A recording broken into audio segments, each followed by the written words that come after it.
네, SMN 오늘은 류종은 기자와 함께 이슈 하나 좀 깊이 파보도록 하겠습니다.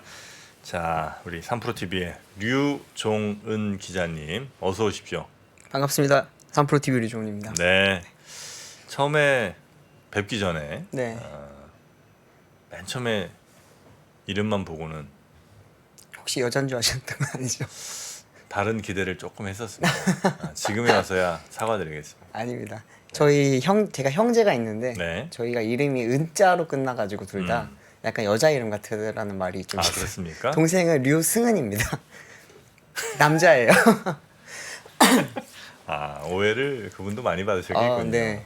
또 제 동생은 또 저보다 훨씬 남자같이 생겼기 때문에 그래요? 네, 덩치도 되게 좋고. 그럼 또 화가 나죠 또. 네, 다들 처음에 이름만 듣고 생각했다가 실물 보고 좀 놀라기도 합니다. 근데 우리 류종은 기자님은 뭐 제가 볼 때는 성을 바꾸셔도 네. 결코 경쟁력에서 외모 경쟁에서 밀리진 않는다고 봅니다. 저는 그 류성이 아니라 성별의 성 말씀하시는 거죠? 그렇죠, 그렇죠.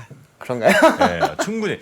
진짜로 화장만 하시고 이렇게 하면 네. 머리만 기르면 제가 볼 때는 뭐 적절치 않은 표현입니다만 상위 30% 안에 무조건 들어간다고 봅니다. 한번 길어볼게요. 별다른 의도는 없습니다. 네. 자, 그러면 오늘은 이제 현대차 노조 파업 얘기를 해주신다고요? 네, 이게 많은 분들이 잠깐 잊고 계실 수도 있는데 현대차가 오랫동안 파업을 안 했어요. 그래서 매년 한 것 같은 느낌인데. 그쵸. 기본은. 현대차 노조 하면은 강성 노조 아니면 뭐 귀족 노조 이런 느낌이 많잖아요. 네. 근데 2019년부터 2022년까지 4년 동안은 파업이 없었거든요. 한다 말만 하고 안 했나? 그렇죠. 뭐 노사 분규는 있고 막 이렇게 좀 싸움이라기보다는 약간 의견 다툼도 많고 막 그렇긴 했지만 그래도 결국엔 파업을 하진 않았는데 근데 올해 이제 5년 만에 파업을 한다고 해서 지금 이번엔 근데 뭐 확실히 하는 거야 아니면 이번에도 한다고 말은 하지만 뭐 상황에 따라서 안 하기도 할. 이번에는 합니다. 무조건 해요? 네, 이번에는 지금 어제 결정해 놨는데 그래요? 어제 이제 금속노조 쪽에서 7월 12일 날 이렇게 총파업 대회를 하는데 거기에 이제 현대차 지부도 참여를 하기로 한 거고 그러면서 이제 근데 총파업까지는 아니고 현대차는 이제 2시간 오전 2시간, 오후 2시간 이렇게 부분 파업을 이번에 이제 하기로 그러니까 산별 노조 파업이 결정된 거고 네네. 그 중에 이제 현대차는 네. 들어가는 거군요. 네, 근데 작년까지는 금속노조 파업에도 참여를 안 했어요. 그래요? 네. 이제 2019년도 때 잘 기억해 보시면은 그때 일본 화이트리스트 터지면서 이제 한일 무역 분쟁이 있었잖아요. 그러면서 약간 여론 의식도 조금 하고 그리고 당시에 이제 좀 현대차가 위기라는 이야기가 많았었거든요.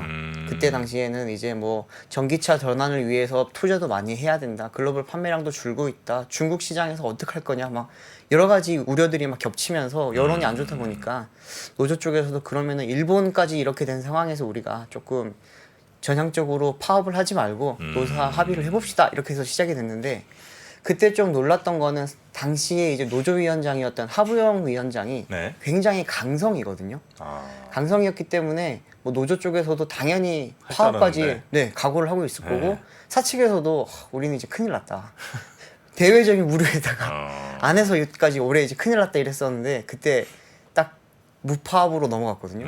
그 다음에도 무파업이 됐고 근데 이제 뭐 그 다음번에는 노조위원장이 바뀌었어요. 네. 노조위원장이 이제 이상수 위원장이라는 실리주의 위원장으로 바뀌면서 2020년, 2021년은 사실 조금 아주 스무스하게 지나가긴 했거든요. 특히나 2020년 같은 경우에는 코로나도 있었고 코로나 있었을 때 그때 셧다운 있고 막 난리가 났었잖아요. 그러니까 노조 입장에서도 이거는 파업을 할래야 할 수도 없고 뭐 공장 문을 닫는 그러니까요. 상황인데 무슨 파업이야? 전 세계 지금 공장에 다 문을 닫았고 판매도 못하고 네. 생산도 못하고 이런 상황이다 보니까 당연히 파업을 안 했고 네. 21년도 때 조금 이제 코로나는 풀렸지만 그때도 이제는 뭐 이상수 위원장이랑 현대차 워낙 이야기가 잘 돼서 그랬다가 작년에 네. 다시 강성 노조가 들어섰거든요. 아. 안현호 위원장이라고 하는 분이 오면서 현대차 긴장을 사실 많이 했어요. 네. 작년 여름에 항상 핫투라고 하거든요. 여름하 이제 사울투 네네. 붙여가지고 핫투라고 하는데 핫투가 시작되는 거는 5월이에요. 5월 달에 킥오프를 해서 그때부터 보통 추석 전까지 쭉 한 3, 4개월 이어가는 건데 작년에는 아슬아슬했거든요, 사실은. 근데 그래도 안 했다가 올해는 이제 금속노조 총파업에 같이 이렇게 참여를 하는 걸로 하면서 이게 근데 지금 끝이 아닐 거라는 게 지금 끝이 제일 아니라는 게 뭐예요? 우려가 되는 점이라는 게 뭐 금속노조 파업에 묻어서 가는 거는 사실은 심한 파업은 아니잖아요. 총파업도 네. 아니고 부분 파업을 하는데 네네. 근데 올해 현대차가 지금 요구안을 내놓은 것 중에서 임금 피크제 삭감이랑 정년 만 64세까지 연장을 해달라는 게 지금 올해 노조의 요구예요? 네 노조의 64세까지 연장하고 그렇죠. 임금 피크제를 삭감하라는 게 뭐예요? 아 임금 피크제 삭제. 임금 피크제를 아. 지금 현재는 만 60세가 정년인데 네. 그러다 보니까 이제 60세 만 59세가 넘어가면 그때부터 임금 피크제 돌입을 하고 그때부터 약간 임금이 내려가겠죠. 네 그리고 이 정년이 끝나고 나면은 뭐 바로 퇴직을 할 수도 있지만 현대차 같은 경우에는 그때부터 계약직으로 계속 또 일을 할 수도 있는 그런 방법들이 있거든요. 네. 근데 이제 똑같은 일을 하고 있잖아요. 이 노동자 입장에서는. 근데 나는 임금이 점점 삭감이 되고 있으니까 기분이 나쁠 수가 있죠. 근데 노조 쪽에서는 지금 임금 피크제를 없애면서 정년 자체도 지금 좀 늘려달라. 계속 지금 매년 자연스럽게 지금 인상되는 걸로? 네. 인상된다기보다는 매년 지금 노동자들이 줄고 있으니까 그거를 이제 생산량도 늘려야 되고 이런 거에 맞춰서 우리는 노동자가 많이 필요한데 정년을 늘려주면은 뭐 더 뽑을 것도 많이 필요 없고 그러면은 니들도 좋고 우리도 좋지 않냐 이런 게 지금 노조 쪽의 의견이거든요. 근데 지금 올해 좀 노조가 원하는 게 상당히 좀 셉니다. 제가 네. 준비한 거를 잠깐 한번 보시면은 단체 교섭 요구안을 지금 자료를 준비했는데 한번 띄워주시겠어요? 네. 이제 일단은 기본급을 18만 4,900원을 지금 올려달라고 하고 있고요. 조금 한번 확대해 볼까요? 네. 이게 18만 4,900원이라는 게 얼만큼 높으냐면은 작년에 이제 현대차 노조가 올린 게 기본급 9만 9천 원을 올렸거든요. 거의 2배 가까이 지금 올려달라는 말이고요. 네. 그리고 또 뭐 전년도 순이익의 지금 30%를 이제 성과급으로 지급을 하라고 했거든요. 이거 매년 나오는 이야기예요. 매년 이제 이거는 뭐 십몇 년째 계속 레파토리처럼 나오는 이야기인데. 현대차 순이익의 30%는 노동자들에게 달라. 그렇죠. 네. 작년 같은 경우에 현대차 실적이 사상 최대 실적이었거든요. 작년에 단기 순이익이 7조 9,836억 원이라는 그런 단기 순이익을 올렸는데 만약에 지금 노조 요구한 대로 하게 되면은 2조 3,951억 원을 지금 성과급으로 지급을 하게 되는 거예요. 그러면은 1인당 네. 3,200만 원 가량이 지금 성과급을 받게 되고요. 이게 지금 현대차 그 전체 노동자 숫자가 쉽게 말하면 직원 숫자가 7만 3천 명 정도 되거든요. 그러다 보니까 이제 1인당 3,200만 정도 지금 성과급을 받게 되고 뭐 상여금도 지금 올해는 900%를 달라고 지금 말을 하고 있어요. 근데 이게 물론 뭐 노조 요구한 대로 항상 되는 건 아닌데 900%까지 만약에 받게 된다면은 지금 현대차 쪽의 추산으로는 10년 차 과장급 정도 되는 책임 직원의 1년 총 연봉이 1억 3천만 원 정도까지 올라간다. 라고 지금 나오거든요. 네. 현대차가 사실은 굉장히 임금을 많이 받는 회사 중에 하나였고 작년도 이제 평균 연봉이 1억 500만 원으로 이제 재계에서 10위 정도 했었거든요. 근데 현대차는 과거에 2010년, 12년 요때까지 영업이익률도 막 7%, 8% 올라오고 실적도 굉장히 좋으면서 삼성전자보다도 임금이 더 높고 모든 취업준비생들의 진짜 꿈의 직장이었다가 아, 그래요? 네. 근데 2013년, 14년부터 점점 이제 실적이 안 좋아지고 그리고 영업이익률도 낮아지고 그러다 보니까 현대차는 연봉에서 되게 크게 차지하는 게 이 단체 협상이나 임금 협상에서 나오는 성과급이나 상여금 이런 게 굉장히 비중이 높거든요. 그래서 실적이 안 좋으니까 이게 줄어드니까 점점 연봉이 낮아지는 거였어요. 그러다 보니까 이제 많은 직원들도 많이 나가게 되고 또 취업준비생들 사이에서 현대차는 옛날만큼 그런 뭐 연봉을 많이 주는 회사가 아니다. 차라리 반도체 기업이나 IT 기업을 가는 게 낫다. 막 이러면서 좋은 인재 수급도 많이 좀 어려웠어요. 그때는. 네네네. 그래서 이제 뭐 노조 쪽에서도 그걸 되게 좀 이용을 하면서 사실은 임금을 올려줘야지 좋은 인재를 올 수 있는데 뭐 하는 거냐라고 매년 요구를 했고 근데 뭐 대외적인 그런 일들이 겹치다 보니까 그래도 계속 뭐 파업도 안 하고 뭐 기본급도 안 올리고 또 2020년대는 뭐 임금 동결도 하고 막 그러면서 조금 약간 뭐랄까 양보하는 모습을 보였죠. 근데 그런 명분이 쌓였으니까 올해는 이제 코로나 끝났고 실적도 좋고 특히나 1분기 실적이 삼성전자보다 영업이익이 높고 올해 막 또 사상 최대 실적이 또 기대가 되잖아요. 그러다 보니까 노조 쪽에서는 지금 작년도 실적이 좋고 올해도 실적이 좋으니까 많이 주십시오. 지금 이러고 있는 상황이에요 지금. 네네네. 아니 뭐 사업 잘 해갖고 근로자가 또 열심히 네. 일을 해서 그 이익을 뭐 일부 달라 이렇게 하는 건 뭐 사실 뭐 틀린 얘기는 아닌 것 같긴 한데 네네. 이 가져가시는 수준이 결코 뭐 또 적지가 않죠. 적지는 않은 것 네. 같은 느낌도 살짝 들기도 하고요. 이 현대차 같은 경우에는 그 뭐라 그럴까요? 짝 그 홀짝홀짝 해가지고 한 해는 임금 협상, 한 해는 임금 및 단체 협상을 하거든요. 아. 임금 협상 때는 그냥 임금만 올리면 되는데 단체 협상을 하는 해에는 이제 여러 가지 복지라든지 뭐 이런 게 좀 많이 엮여 있다 보니까 네. 그 올해가 그 해예요? 네. 굉장히 좀 힘든데 올해가 이제 단체 협상을 하는 해거든요. 아. 그러다 보니까 이제 현대차 노조 쪽에서는 지금 요구하는 것 중에 하나가 수당도 올려달라고 하고 정년 연장을 해달라는 것뿐만이 아니라 이제 뭐 25년 장기 근속자한테만 해당하던 거였는데요. 그 사람이 퇴직을 하잖아요. 네. 그 사람은 퇴직을 하더라도 2년마다 신차 25% 할인을 받을 수가 있거든요. 현대차에서 25년 이상 근속을 하면은 내가 회사를 나가더라도 현대차를 싸게 살 수 있는 그런 기회가 있었어요. 2년에 한 번씩. 네. 근데 이제는 네. 모든 퇴직자들한테 이 혜택을 다 달라고 지금 하는 아, 거예요. 1년을 했든 5년을 했든 그렇죠. 25%면 차가 보통 한 뭐 좀 한 5천만 원 치고 네. 5천만 원 치면은 1,250만 원 할인, 4천만 원 치면 1,000만 원 할인이잖아요. 적지 않네요. 네, 그러니까 요즘 뭐 소나타 한 대 살려면 4천만 원 줘야 되잖아요. 그러면 3천만 원 주고 살 수 있다는 말이거든요. 근데 이게 지금 사실은 뭐 현대차에서 열심히 일한 분들에 대한 뭐 혜택이고 거기에 대한 복지이기도 한데 네. 근데 좀 무리를 한다는 모든 정년 퇴직자를 다 달라는 거죠. 이거는 지금. 그럼 현대차 입장에서는 이제 점점 나가는 분들은 계속 많아질 텐데 부담이 커질 수밖에 없고 또 이런 부분에 대해서 최근에 원희룡 국토부 장관이 아니 근데 본인 차 네. 타는데 2년에 한 번씩 사진 않지 않나? 아무리 2년에 안 사죠. 차를 좋아해도 아니 뭐 중고차는 2년에 한 번씩 갈 수 있죠. 보통 그런 분들 계시니까 네. 워낙 차 뭐 자주 바꾸는 거 좋아하는 분들. 근데 새 차를 2년에 한 번씩 사진 않을 것 같은데. 이게 뭐 복지니까 네. 복리후생 중에 하나다 보니까 이렇게 뭐 예전부터 좀 자리 잡았던 거고요. 또 이걸 이용해서 또 가족분들 차도 많이 사고 뭐 이렇게 뭐 좀 그렇게 네, 주변 도움도 많이 주고 네, 하긴 네, 했죠. 네, 근데 그렇겠네요. 좀 그런 부분에 있어서 좀 원희룡 국토부 장관이 최근에 한번 페이스북에 글을 올리면서 지금 일자리 보존하기도 힘든 상황에서 말도 안 되는 이런 강력한 요구안을 하는 게 말이 되냐 막 이런 식의 비판도 좀 세게 하긴 했었거든요. 네네네. 거기에 대해서 좀 노조 쪽에서 좀 또 다시 또 반발을 하고 이랬는데 지금 현대차랑 노조만 약간 협의를 하더라도 분위기가 안 좋을 수도 있는 상황에서 대외적으로 좀 이런 안 좋은 여론까지 계속 겹치니까 예전 같았으면은 노조가 여론 의식을 굉장히 좀 많이 하거든요. 그런데 올해는 참을 만큼 참았다라는 좀 그런 분위기예요, 그래요? 내부적으로.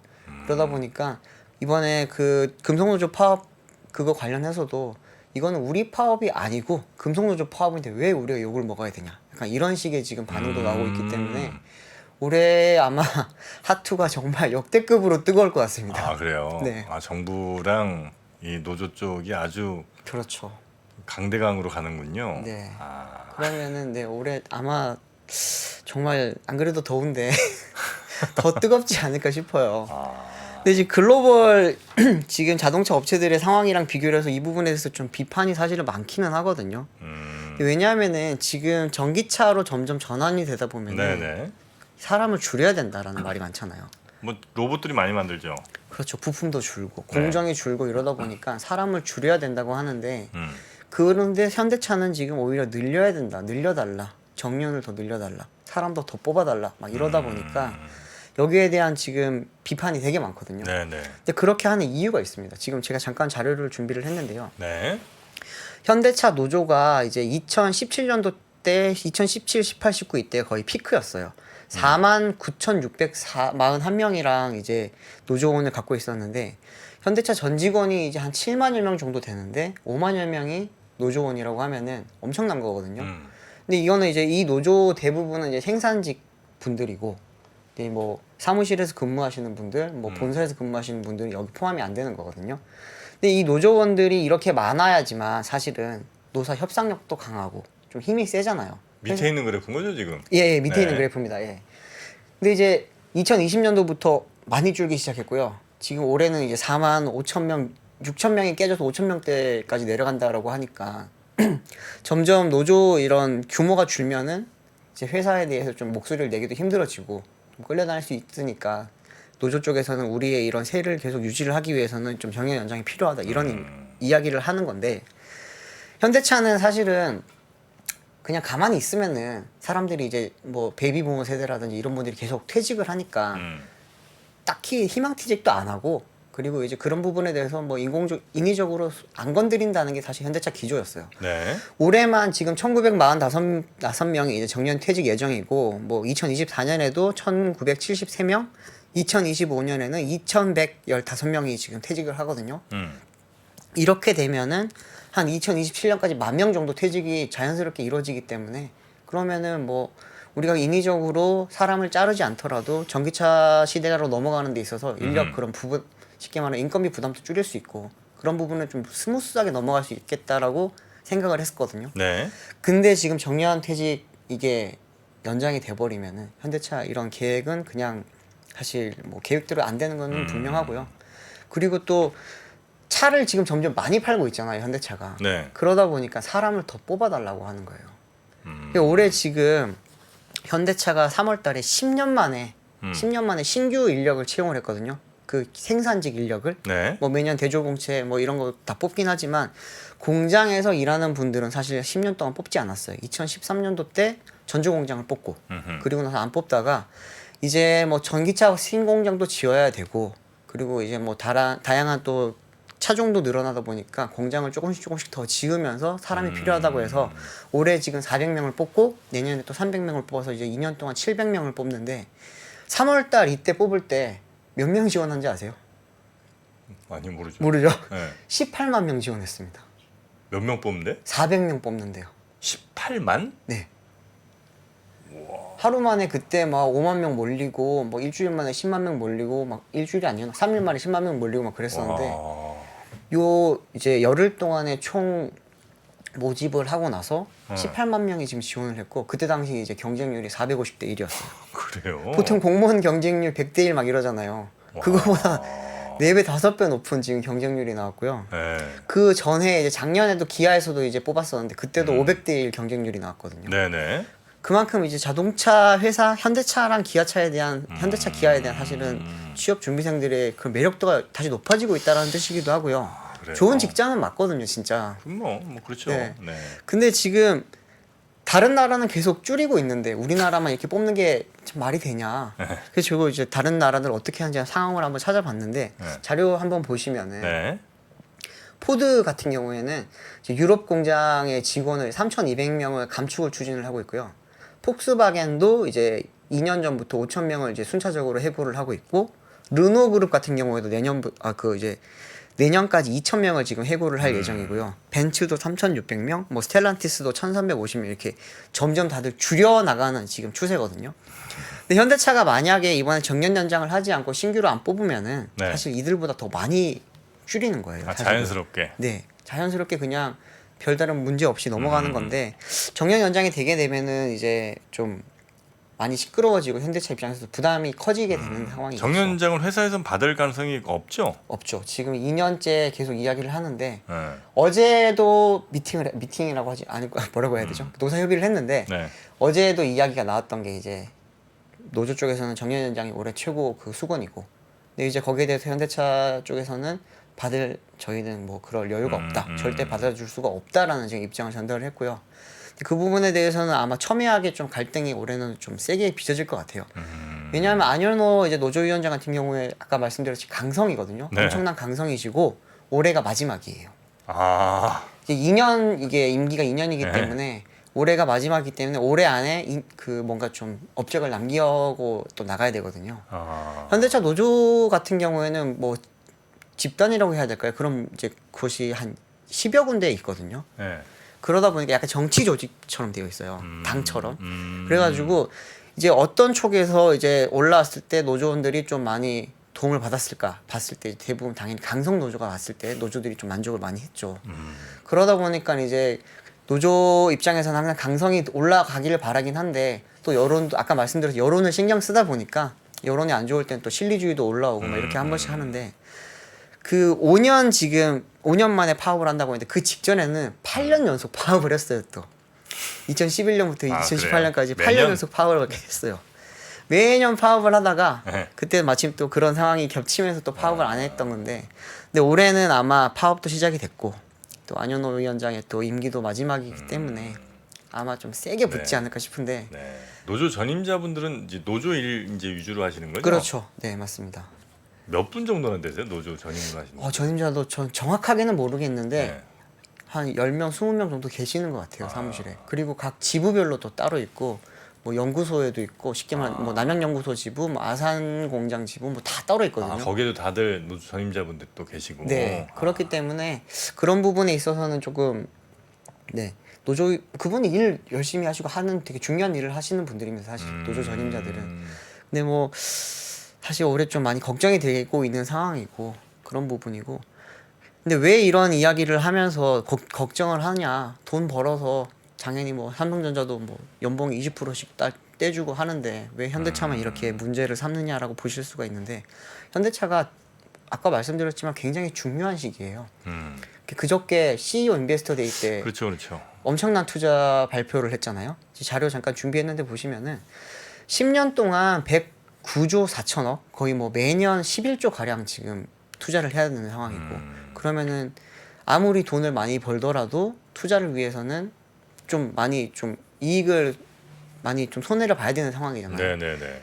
이게 뭐 당연히 직원들 복지도 좋고 이런데 이 직원들 임금 올려주는 거 오케이 뭐 어느 정도 올려줄 수 있습니다. 정년도 뭐 어떻게 보면은 길게 보면은 그들은 또 노하우가 많기 때문에 숙련공들에 대한 필요성도 있기 때문에 해줄 수도 있을 텐데 그 외에 좀 이제 쓸데없는 복지라고 하는 건 뭐 사측의 입장입니다. 네. 그들이 봤을 때 불필요한 그런 복리후생 같은 경우에는 굳이 이런 것까지 올려야 되겠냐. 토요타 같은 경우에는 뭐 올해 2월 달인가 3월 달인가요? 그때 임금 협상을 마쳤거든요. 근데 노조 쪽에서 오히려 나서서 우리는 임금을 이 정도만 올려주십시오라고 막 이야기를 하고 복리후생 같은 경우에도 이만큼은 필요 없습니다. 약간 일본의 문화이기도 한데 네, 네. 그런 거 상황에서 좀 우리나라 노조는 너무 세게 나가지 않느냐 이런 지금 비판들이 나오는 거고요. 뭐 매년 11조 투자가 사실 쉽지 않아요. 현대차가 작년에 역대 최대 이익을 했을 때도 9조 정도밖에 안 됐거든요. 영업이익이.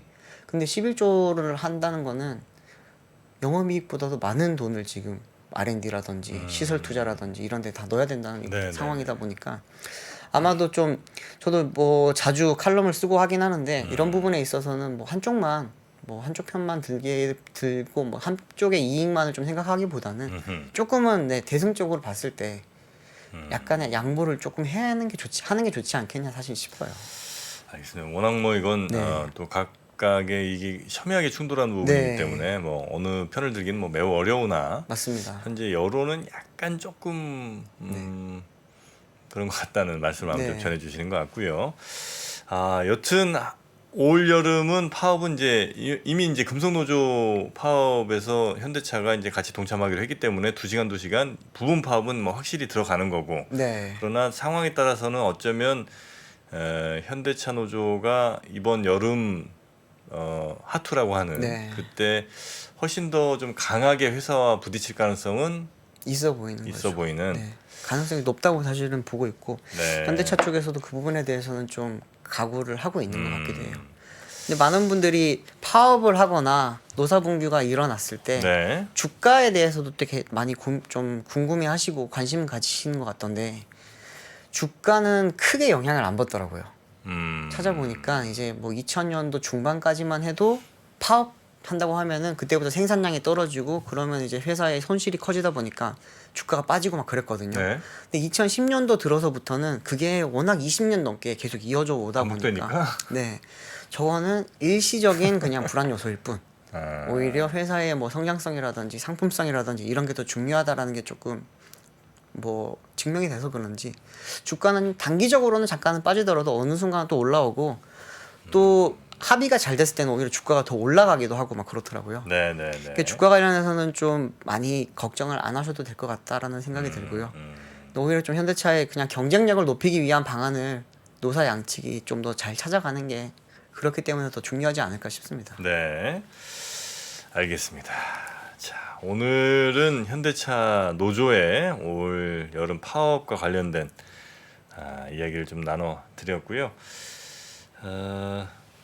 현대차 우리나라에 어쨌든 뭐 현대기아차가 또 좀 제일 네. 또 전 세계에서도 잘 만드는 그런 그렇죠. 예, 자동차 브랜드니까 잘 좀 이제는, 네. 해결하기를.